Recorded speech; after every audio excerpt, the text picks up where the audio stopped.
Oi pessoal, tudo bem com vocês? Aqui é Flávia Sukekava em mais um capítulo do nosso RegeneraCast. Hoje a gente trouxe para conversar com vocês falando um pouco sobre a importância da publicação de dados científicos para reforçar a literatura. Nós trouxemos a Mônica Mizal.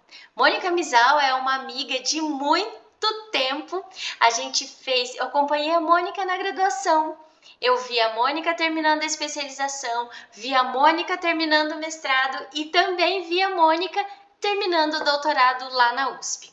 E agora a Mônica como a gente estava conversando, a Mônica está no backstage, ela está trabalhando na indústria e trabalhando numa área muito sensível da indústria, que é de desenvolvimento de materiais. E agora eu deixo vocês saberem um pouquinho mais quem é a Mônica por ela mesma. Por favor, Mônica.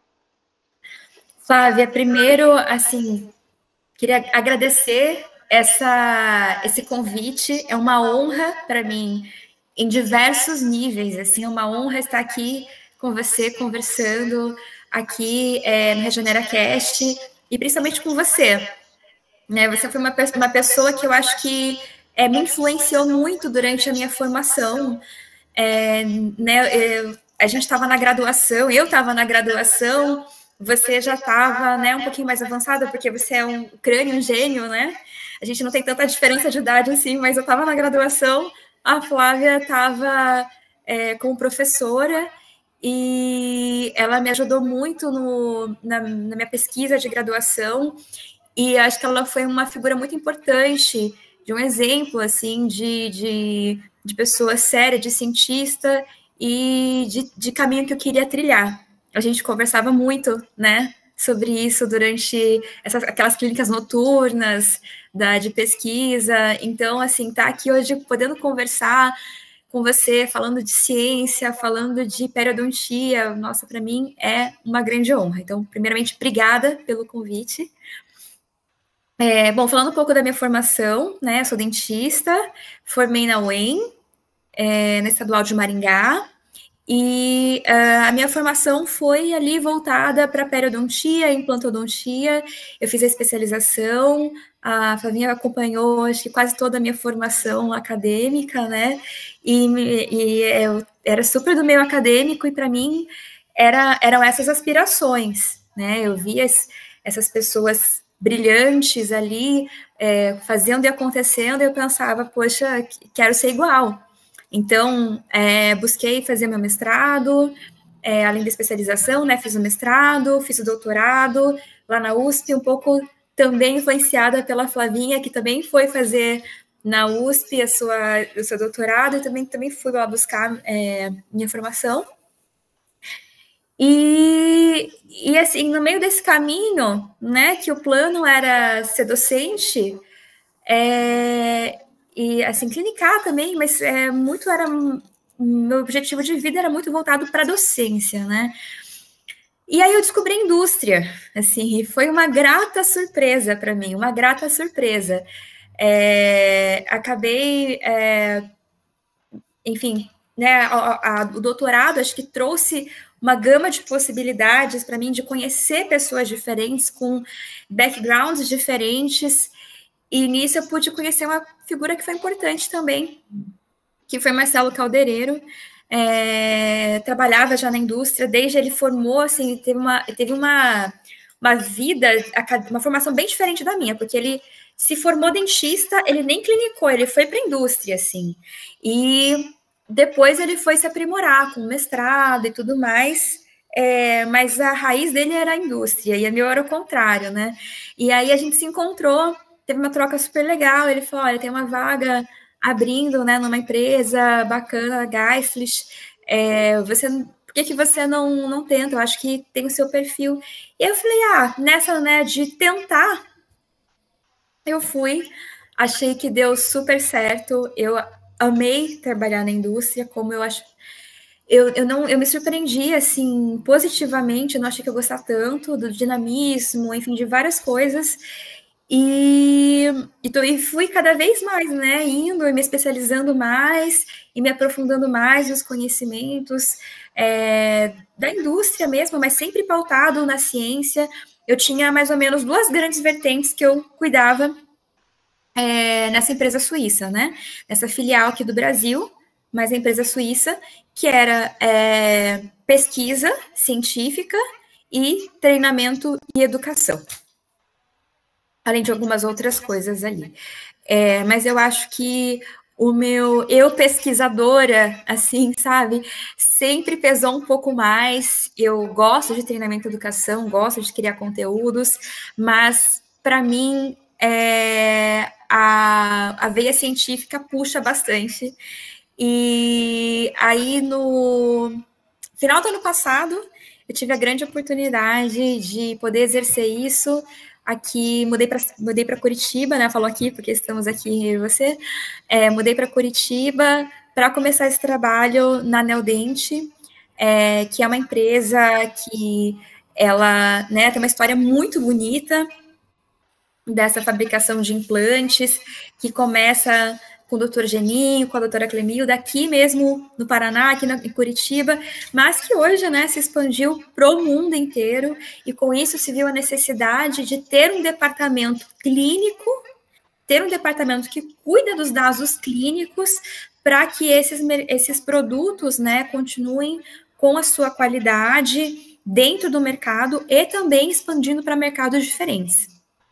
Então, está sendo um desafio diferente agora. Mônica, eu acho linda a sua trajetória. É uma trajetória que não é usual. Porque normalmente, quando a pessoa termina a faculdade, ela já fala, eu vou fazer tal hoje, em especial. As pessoas terminam a faculdade e já tem bem certo, vou fazer especialidade X ou Y e vou clinicar e vamos embora. Você não, né? Você conseguiu fazer a clínica, você conseguiu fazer pós-graduação e agora você também faz a indústria. A sua carreira é lindíssima. Eu posso falar isso e eu sou super fã da Mônica porque eu sei que ela é super talentosa em tudo que ela faz. Parabéns. Obrigada. Você não tá aí à toa, né? Você tá aí porque você merece. Conta para nós, Mônica, qual é a importância... Bem, primeiro, como é que você faz, como é o processo de desenvolver o material e aplicar na clínica? A gente fala que o nosso grande inspirador ali, mestre da Neodente é o Dr. Geninho, né? Ele que está ali por trás de grandes transformações, geralmente, né? Grandes ideias vem dele, ou pelo menos tem o aval dele. Então, entre alguém pensar, ter uma ideia e ela ir para o mercado, existem diversos passos, que mesmo eu, que já era da indústria, assim, eu fiquei espantada o cuidado que se deve ter em cada passo para que você garanta um controle de qualidade e esse material vá seguramente para o dentista utilizar. São vários passos, vários passos. E aí depende do tipo de inovação que você está trazendo. Né? Hoje eu trabalho num departamento que chama DIP, a gente apelida de DIP, que é Desenvolvimento, Inovação e Pesquisa. Né? Meu braço é pesquisa.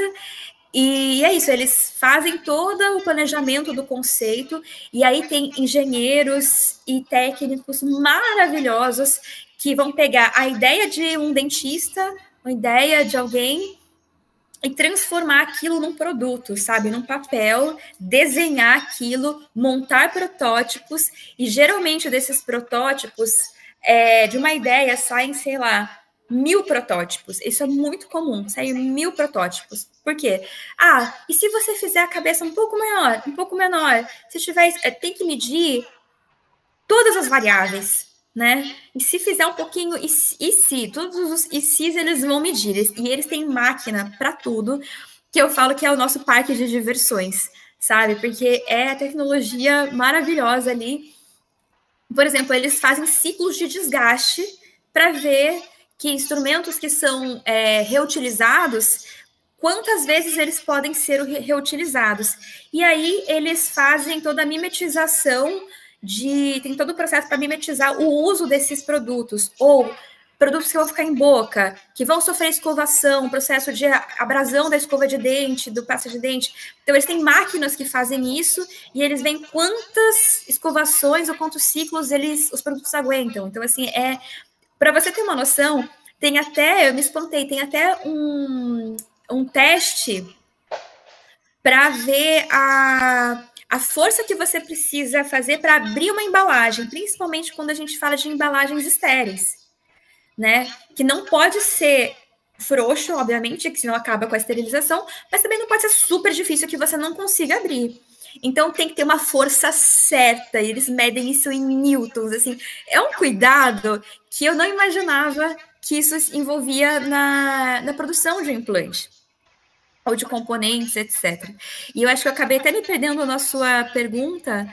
Eu queria saber o processo, que é desde desenvolver até aplicar no paciente. Sim, aí o que eu falei foi mais ou menos do processo de desenvolvimento, né? Quando você tem um conceito no papel, aí depois do papel você passa para vários protótipos, e aí eles escolhem os protótipos finais que realmente, olha, talvez isso funcione na boca, e aí depende de quão inovador é esse processo, né? Esse novo produto. É um pequeno ajuste, né, no material,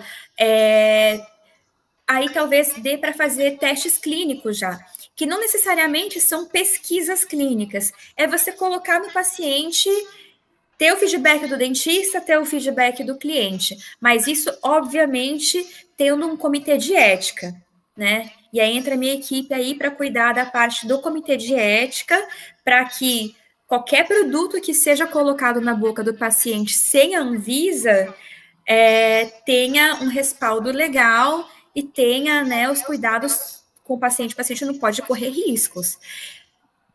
Então, ele vem ali com o comitê, precisa do comitê de ética para que esse material seja colocado em boca. Geralmente são pequenas modificações que não põem em risco a vida do paciente, nem a qualidade do tratamento, mas que a gente vai ver se, né, fazer um pouquinho mais assim, mais assado, vai facilitar para o dentista, né? Aí, geralmente, o doutor Geninho que testa todos os produtos, sempre passam pela mão do doutor Geninho, controles de qualidade de GT, a gente fala ali, e, né, porque ele tem ali uma outra visão, tanto do dentista quanto do negócio. E depois que ele aprova, a gente vê se isso é escalável, se isso consegue ir para a produção. E depois pronto, o protótipo clínico já está definido, a gente vai... Acho que eu te perdi um pouquinho. Não, voltou. Aí a gente vai para... Tá, aí juntamos outros departamentos, que vamos colocar no mercado? Para que países isso daqui vai? Para que países vai primeiro, qual países vão segundo, de acordo com a estratégia. E aí a gente recebe, o meu departamento recebe. Primeiro vai para Brasil, Anvisa, depois vai para a FDA. E aí o que a gente precisa? Eles precisam de testes clínicos, mecânicos, e aí tem um departamento que é de testes mecânicos, tem outro departamento que é de biocom, que a gente chama, que é para ver a biocompatibilidade desses produtos, então é uma coisa muito mais laboratorial, né? E depois, por fim, são os testes clínicos para ver a segurança do produto, e geralmente são esses os estudos e testes que demoram mais tempo, e com esse compilado de um monte de informações, o pessoal dos assuntos regulatórios compilam tudo isso em um único documento que é analisado pelos órgãos. Então, que daí depende, né? Tem FDA, tem, por exemplo, Canadá, grandes mercados que a gente acaba falando bastante, né? Anvisa Europa, né? Europa eu acho que é o conglomerado ali mais exigente. Agora a gente também tem expandido para a Ásia também, então cada país tem sua peculiaridade, sabe? Mônica, e conta para nós como é a parte de pegar os dados clínicos que foram lá para os pacientes. Vamos considerar então que toda essa parte de regulação, tudo já está tudo certo, Plataforma Brasil, Comitê de Ética, tudo aprovado, vocês começaram a aplicar esse produto nos pacientes. Como é que você faz a leitura desses dados, a captação desses resultados, leitura desses dados e mostrar para o mundo que isso funciona? Então, Flávia, eu vejo que a parte da pesquisa clínica no pós-mercado, ela é muito importante. E ela pode vir a contribuir de diversas maneiras, né? Uma das maneiras é, por exemplo, o marketing achou interessante ele falar que o implante pode ter carga imediata mediante circunstâncias XYZ. Ele não pode simplesmente, né, um profissional do marketing chegar e falar, eu acho que pode, então eu vou colocar aqui na minha brochura. Não pode, né? Tem regras que legislam isso e o marketing tem que fazer um material de acordo com provas, que são as publicações. Né? Então, ele precisa ter uma publicação que fala que pode colocar implantes imediatos em certas condições, ou carga imediata em certas condições, e ele fala, poxa, eu não tenho isso, então vou buscar a doutora Flávia para fazer uma pesquisa para mim, e daí ela vai gerar um dado, e com esse dado vai mostrar a confiabilidade de que outras pessoas podem fazer isso também, e eu posso divulgar isso legalmente. E isso é muito importante. Existe uma outra parte também, que é a segurança dos dados pós-mercado. E aí que eu entro, ou a minha equipe entra, né, que é uma equipe maravilhosa, composta ali de um time, um parêntese só, nosso time era todo feminino até no comecinho desse ano que a gente contratou nosso primeiro homem, mas era engraçado trabalhar num time só feminino, só de mulheres. Enfim, um time super competente. E o que a gente cuida? Principalmente nos dados de Europa, né, que é certificado, que é ali que a gente segue, né, a MDR,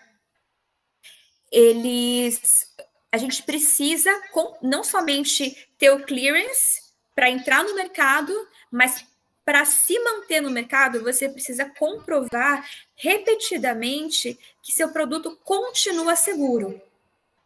Então, você precisa, de uma forma ativa, procurar ter esses dados e reportá-los, né? E aí, uma dessas formas mais tradicionais e seguras de se fazer são os estudos pós-mercado. Que daí não necessariamente, tá, Flávia, vai ser um RCT. Aliás, na maioria das vezes não é. É um acompanhamento a longo prazo. Que é um coorte. De implante. Exatamente. Exatamente. São os coortes que têm muita validade para o regulatório. Que acompanhei recentemente a gente teve um retrospectivo do Helix, do implante Helix. Então, a gente viu que no implante Helix, durante o acompanhamento de 4 anos, ele teve uma taxa de sobrevivência X, ele teve uma taxa de sucesso Y, a taxa de sobrevivência das próteses e sucesso das próteses também são medidas, quais foram as complicações mais comuns, quais complicações, a gente começa a fazer o jogo de correlações, né, e que estão ali mostrando de que a gente tem o cuidado de ter dados robustos. Para isso, se não me engano, foram 1.500 implantes analisados né, que tem dados robustos e que eles comprovam segurança nos pacientes de acordo, né, e corroboram com a literatura. Esse é um tipo de dado bem importante para o regulatório. Eu recebi hoje, curiosamente ou coincidentemente, uma mensagem de um representante de uma determinada empresa de implantes. E olha só, a propaganda dele para me convencer a usar o tipo de implante que ele estava vendendo era: o nosso implante é tão bom que a gente brinca aqui que ele forma osso até em manteiga. Aí eu falei assim, mas qual é o dado clínico que você me dá que esse implante realmente se integra em tão pouco tempo e tão bem? Qual é o tipo de osso que você usou? Qual é o tempo de acompanhamento que você tem, que a gente fala que é o follow-up? Me dá mais dados. Ele, não, veja bem, doutora, é que isso ainda é segredo, a gente ainda não pode A gente não pode falar. Convenientemente segredo, né? Então, mas olha, o desenho que é igualzinho o nosso, ele ó se integra. A superfície que foi baseada nossa, ela ó se integra. Eu falei, ah, tá. Então, por conclusão, a gente entende que se aquele que você copiou funciona, o seu também funciona. É difícil, né? Eu vejo assim. É importante a gente sentar com esses dados, analisar e usar uma peneira para separar aquilo que realmente é importante. Quando a pessoa copia, né, quando você tem lá uma indústria que copia e que quer usar os dados daquele outro produto para justificar os seus resultados, a gente tem que ter um pouco de cuidado, né? A pessoa não está sendo honesta, não está sendo honesta com você, e aí você acaba não sendo honesto com o paciente, porque você... Tudo bem, você foi enganado, você acreditou que aquela pessoa, aquele produto realmente era bom porque o representante falou.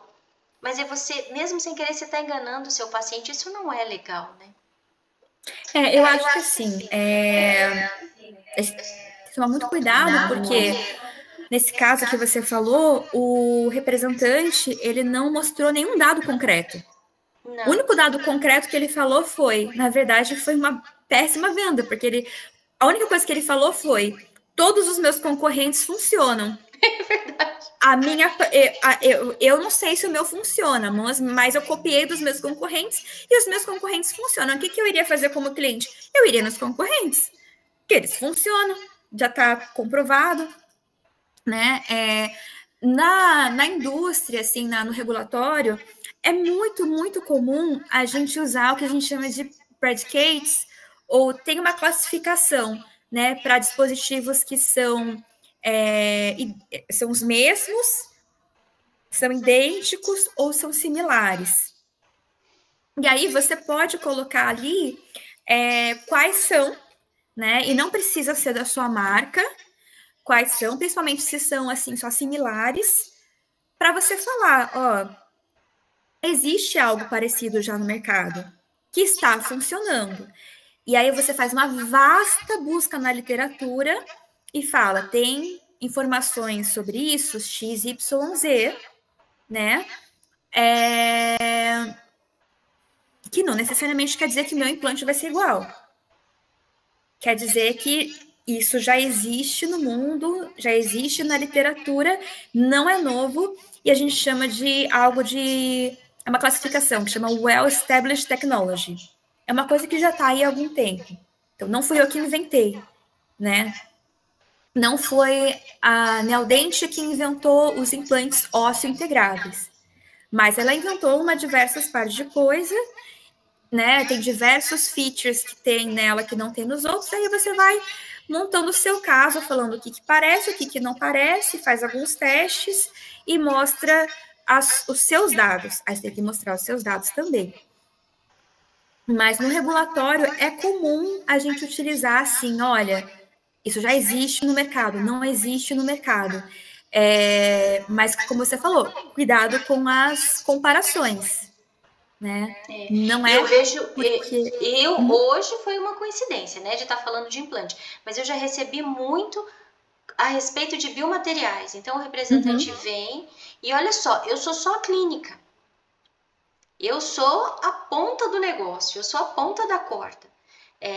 Já passou por muita coisa antes de chegar em mim e os representantes, eles vêm com essa ideia que não usa o meu biomaterial porque ele é muito parecido com aquele concorrente ou com aquele líder de mercado. Mas ele é muito parecido, provavelmente você vai ter o mesmo resultado. Então não precisa se preocupar, porque vai ser muito... Ele é tudo, em tudo ele é parecido, então pode usar que vai dar certo. E eu sempre falo para os meus alunos que não é assim. Vamos lá, vamos ver onde é que foi feito, como é que foi feito, você vai ver que tem uma porção de coisas, ainda mais falando de biomateriais, e não tem nem o que discutir com você, né? Que todo mundo sabe que você trabalhou um tempão numa grande empresa de biomateriais. Não é tudo igual, a gente tem que tomar cuidado. E quando a gente fala de alguns biomateriais, a gente leva, eu em especial levo em consideração Quanto trabalho tem na literatura que mostra que aquele material vem dando ótimos resultados? E dos resultados ruins, o que tem sido reportado? Porque uma coisa é você falar só o que tá bom, só o que dá certo. Sim. Mas você tem que contar também aquilo que dá errado. Porque quando a pessoa usa e não dá certo, ela tem que pensar, ela tem que parar e pensar o que foi que ela fez para dar errado. Será que só na minha mão deu errado? Ou será que isso é um problema recorrente? E como é que eu faço para resolver? Eu acredito que vocês estudam isso também. Com certeza. Acho que tanto na empresa de biomateriais que eu trabalhei, quanto na atual de implantes, essa parte de pós-mercado é muito importante. E aí a gente chama de surveillance, né? Que é você cuidar dessas complaints, dessas reclamações formais que vêm.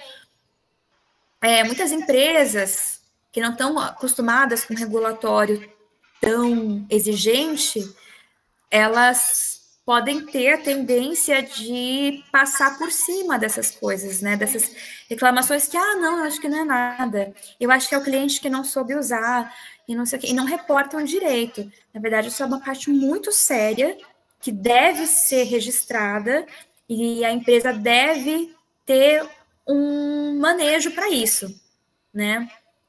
Ela precisa analisar, independente de ela achar, vir uma coisa que, nossa, a princípio parece ser nada a ver, ela precisa ser tratada sistematicamente dentro do processo e armazenada ali, aquele complaint, e, enfim, ou armazenada, né, ou dada devolutiva para o dentista, para o paciente, fazer os testes, e às vezes ver que realmente tem problemas, ou até que o produto não tem grandes problemas, mas que pode haver melhoras nesse produto.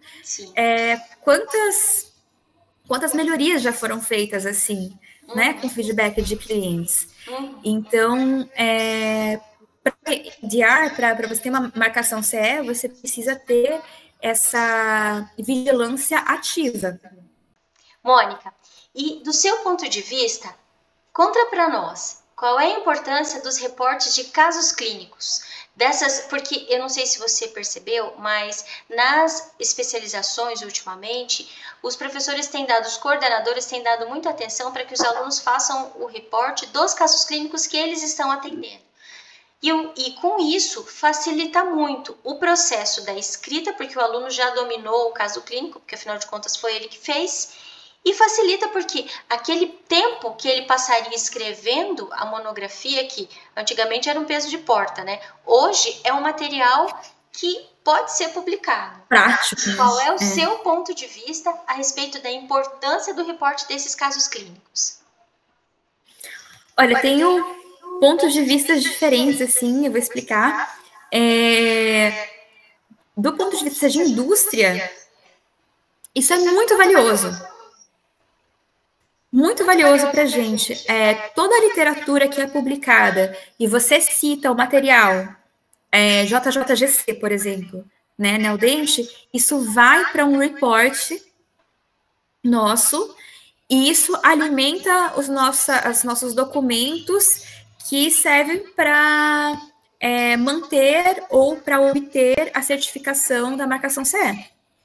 Então, é mais um dado, e um dado publicado é um dado robusto, independente de ser um caso, de ser vários casos, de que o material foi colocado, funcionou, e tem os detalhes ali do passo a passo de uma forma muito rica. Então, para órgãos regulatórios, eles dão muito valor a isso. E é muito engraçado, porque quando, no meu caminho acadêmico, né, na minha soberba, talvez, eu achava, assim, que, caso clínico vai servir de quê, né? Servir de pouca coisa, serve de, talvez, ter detalhes de técnica e tal, mas, assim, eu só queria saber de RCTs. E, né, vamos lá, ponta do conhecimento, RCT, revisão sistemática, meta-análise. E eu comecei a ver... E hoje, depois de muito amadurecimento, né, alguns anos aí de formada, experiência, eu vejo o contrário, sabe? O quanto que esses dados, eles são importantes, tanto para o mercado, quanto para a indústria, e para o aluno, lógico, e cientificamente isso tem um peso de muito valor, assim. É muito errado menosprezar o relato de caso e o relato dessa série de casos. Eles são muito preciosos. Olha, Mônica, a gente vem trabalhando com isso já faz um tempo. Bem, você me acompanhou até tanto tempo, né? E hoje a gente desenvolveu uma metodologia que é a metodologia que a gente vem aplicando desde a época dos alunos da UEM. E a gente consegue fazer uma produção muito robusta, esses alunos terminando essas especializações, porque sempre fica, né? Aí agora eu preciso terminar essa monografia, nunca termina, nunca termina. Aí às vezes a gente chega para o aluno, não, faça, pega o seu caso clínico, me dá seu caso clínico, vamos resolver isso aqui. E aí outro dia, um aluno, ele é de uma outra cidade, já trabalha com implantes nessa cidade, e aí ele tinha feito um implante cerâmico no curso de especialização. E a cirurgia do implante cerâmico é muito bonita, né? Porque ela é limpa, uma cirurgia limpa, as fotos ficaram super legais. Falei, fulano, escreva sobre esse implante cerâmico. E ele não conseguia entender a beleza daquilo que ele estava escrevendo. E eu lá, vamos, terminou. Em uma semana ele terminou o caso. Aí no dia da apresentação dele, ele falou para mim assim que ele pediu pro dono da clínica que ele trabalhava ler para valorizar o trabalho dele. E a pessoa falou assim, nem se faz mais implante cerâmico. O mundo nem quer mais saber de implante cerâmico. Aí ele veio para mim assim, tão triste. Eu falei, e me contou isso, eu falei, mas de onde esse rapaz tirou isso?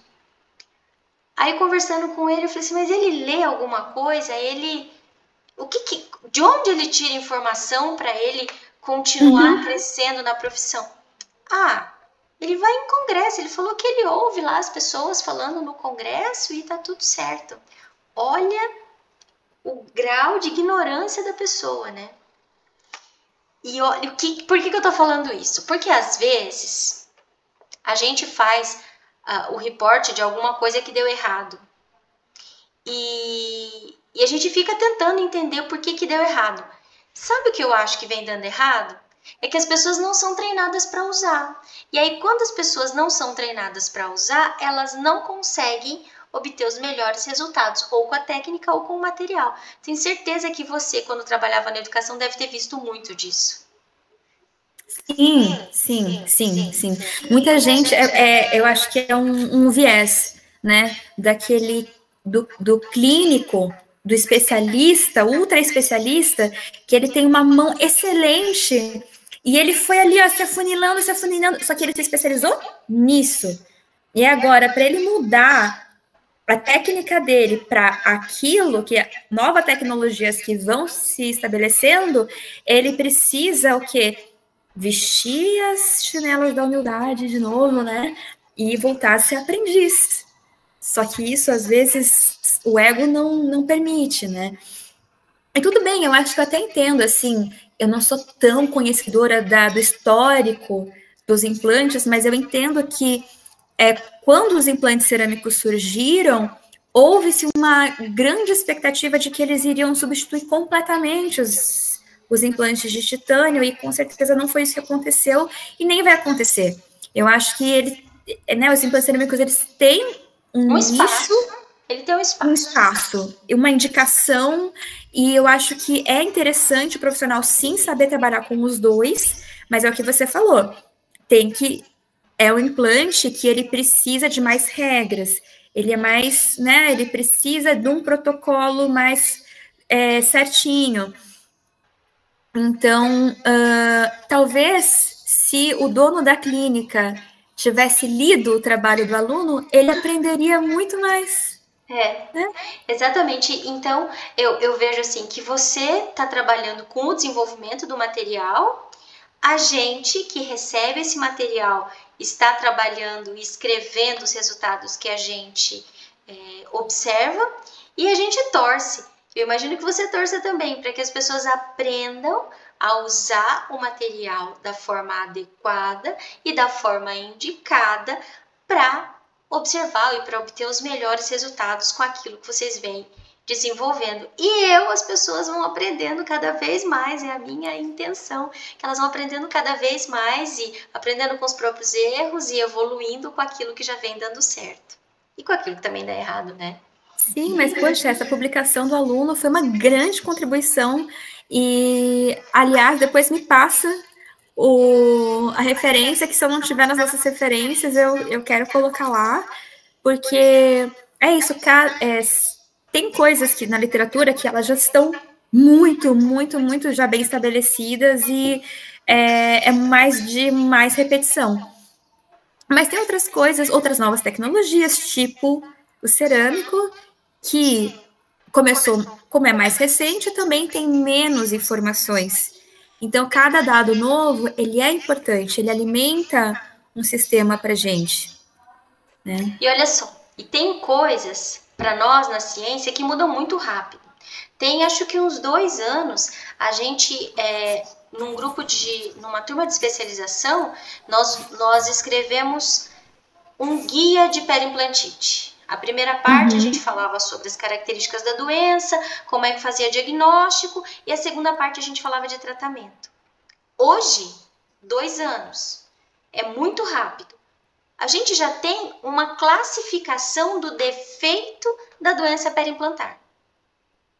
Então, foi importante ter escrito aquilo lá atrás, porque foi aquilo lá atrás que alimentou, não só o que eu escrevi, claro, né? O que o mundo publicou na época alimentou a curiosidade das pessoas para sentar e pensar sobre as diferentes características dos defeitos e as diferentes formas de tratamento. Porque o que a gente discutia 2 anos atrás é que todas essas formas de tratamento que existem, elas não dão certo para tudo.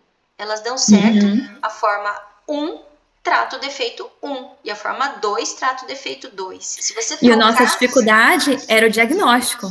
Sim. E aí, hoje, a gente já mudou uma porção de coisas, até a forma como a gente classifica a doença periimplantar. Isso é bonito na ciência, né? Que tem certos conhecimentos que já estão sedimentados, que as coisas não evoluem muito, mas tem coisas que parece que elas estão fervendo. Mudou uma maneira de ver, a gente consegue saber que tem um bicho diferente envolvido ou uma interleucina diferente, já muda completamente o conhecimento ou a forma de entender aquela doença ou aquele problema. Sim, eu concordo, e eu acho que, eu não sei, é uma opinião pessoal minha, que as coisas que estão ainda muito escritas em pedra é porque elas não estão sendo remexidas direito, porque elas não deviam ficar tão estáticas assim. Concordo com você. Concordo com você.